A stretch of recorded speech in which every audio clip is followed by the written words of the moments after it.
OK, so much to get into this morning, and we are joined by our reporter, Mark McAdam. Mark, a short while ago we heard Southgate say he's operating in an unusual environment. What do you think he meant by that? Yeah, unusual environment. That was the big quote that came out of the post-match press conferences, the interviews.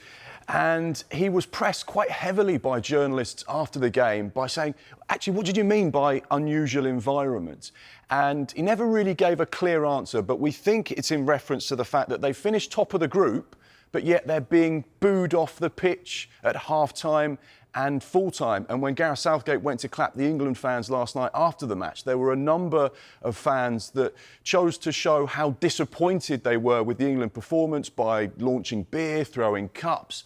And it was a rather unsavoury situation. And that's something that Gareth Southgate has never, ever had to face before. You know, England fans want to be entertained. Are you not entertained? Actually, no, we're not at the moment. We're not seeing the type of England performance that you come to expect from a Gareth Southgate side who has never really suffered this situation at a major tournament. Back in 2018, they were exceptional in the World Cup. The same in the Euros when they went to the final. And even in the Euros in 2021 and Qatar. Songs about Southgate. Exactly. Southgate, you're the There one. was that connection. He was wearing his waistcoat and Atomic Kitten. Yeah. Earned loads of money from that song, like you say. But it just feels like a very different England at the moment. Flat, frustrated, disappointed, disillusioned, and a little bit concerned about what might happen when they face some of the big boys. Under Gareth Southgate, though, they have finished top of the group in both the European Championships that he's managed. You go back in the 8 Euros before Gareth Southgate became the England manager, they'd only finished top twice out of the 8 previous tournaments. So it shows that he's doing all the right things. And there are still some positives to take. The fact they're unbeaten and top of the group is obviously some of the big things. But the fact that they've been booed off once again, I think is a big concern. And I think Gareth Southgate, the backroom team and the England players will be looking at this situation and thinking, right, we've got to turn things around because despite being really positive in so many ways, this is not what people are expecting. And we know we can be better than this. Yeah, they do need to turn things around, but the big question mark, how do they do that? What are the main concerns that need addressing heading into the knockout stages? What is he saying to his players today? It'd be interesting to see. I'd love to be a fly on the wall in those England meeting rooms at the moment, particularly off the back of last night's disappointment.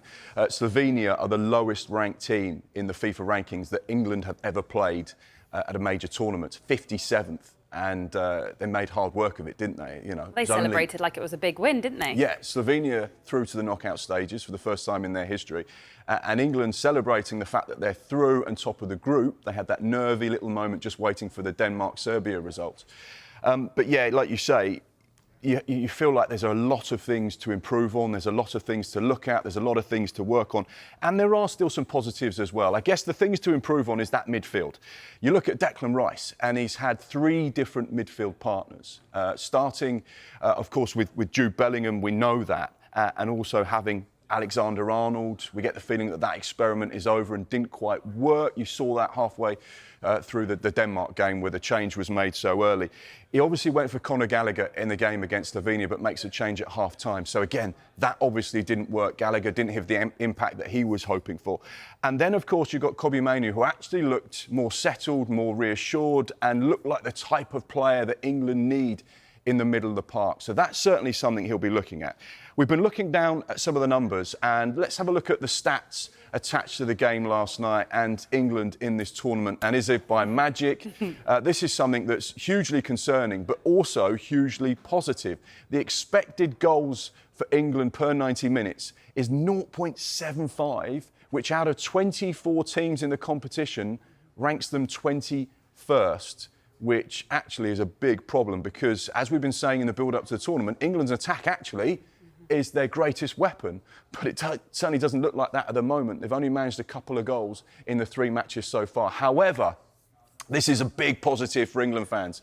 The expected goals against 0.38, which is the best out of all 24 sides in this year's Euros. Defensively, they've been so solid. They've been resolute at the back. They've been barely troubled. Everyone was worried about the defence going into it. Exactly. And suddenly everyone's thinking, well, actually, the defence isn't the thing we need to worry about.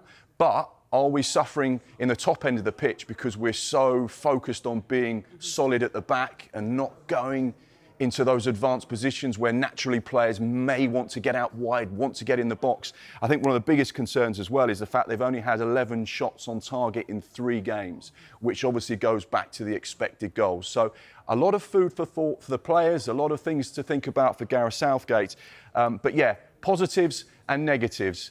And remember, we finished top of the group. Yes, exactly. It is certainly not all doom and gloom, is it? You've mentioned a couple of positives, but what more can we be feeling happy about going into the group stages? What can give us confidence? I think the impact of the substitutes. You know, you're seeing the likes of Cole Palmer, Anthony Gordon. I know it was only for a few minutes, but you're seeing an impact from the bench. There's players there that are chomping at the bit to come and have a big impact on this tournament. And I think that is giving Gareth Southgate some question marks, right? Do I need to drop some of my big stars? And they're big calls. Do you drop Jude Bellingham, Phil Foden, Harry Kane? Do you mix things up a little bit? I think Kobbie Mainoo has done enough to cement himself, certainly for the next game, that he will be alongside Declan Rice in midfield. They're big positives.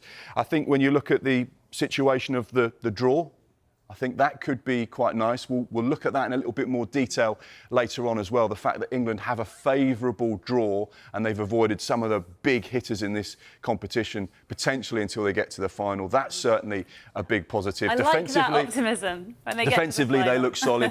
I think there are things. If we start to break down the numbers and the metrics and look at the situation, there are enough positives. But we're now into the knockout stages, and you don't get the opportunity to tinker.